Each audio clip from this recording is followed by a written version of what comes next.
Europos parlamento narys Justas Paleckis dalyvavo Varšuvoje vykusiame Europos parlamento socialistų ir demokratų frakcijos biuro bei delegacijų vadovų posėdyje, kuriame buvo aptariamas pasiruošimas naujam politiniam sezonui.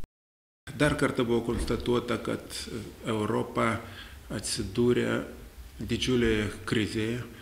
Europos Sąjunga ir ne tik ekonominėje, bet ir daugybė kitų problemų, ką atspindėjo ir tas baisusis teroro aktas Norvegijoje. Na ir kalbėjom apie tai, kad auga žmonių nusivylimas Europą. Tačiau žmonės nepagalvoja, kad tas nusivylimas dažnai yra pagrįstas, bet jis kyla dėl to, kad toji Europa yra valdoma dešiniųjų. Ir jie nesugeba išvesti Europos iš krizės, nesugeba patraukti žmonių. Na ir kokie visgi keliai iš šito akligatvio buvo siūlomi. Tai pirmiausiai vis dėlto lygesnė Europa.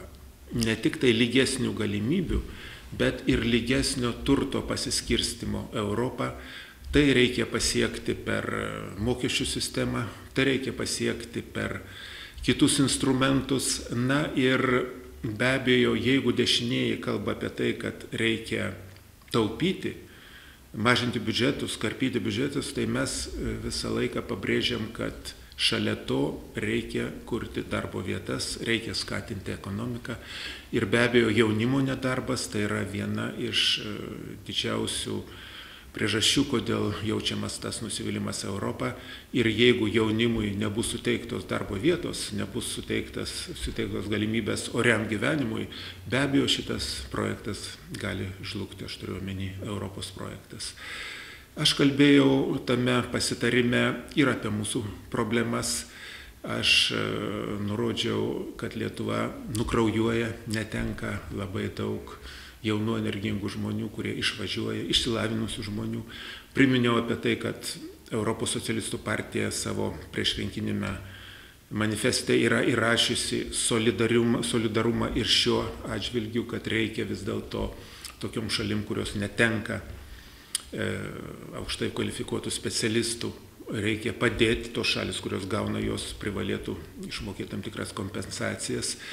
Na ir kviečiau solidarumui ir jo susilaukiau. Dar vienas aspektas buvo susitikimai su Lenkų socialdemokratų partijos vadovybė, Grzegorz Napieralski kalbėjo mums, kalbėjome su juo ir asmeniškai.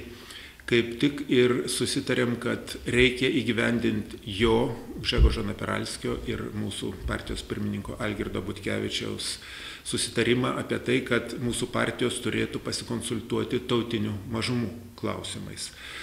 Dabar, kai keliama įtampa dėl Lenkų tautinės mažumos Lietuvoje, o ir lietuvių tautinė mažuma Lenkija turi savų problemų, kaip tik būtų gerai, jeigu mūsų partijos vadovybė, ekspertai susitiktų ir ramiai, konstruktyviai aptartų tos klausimus.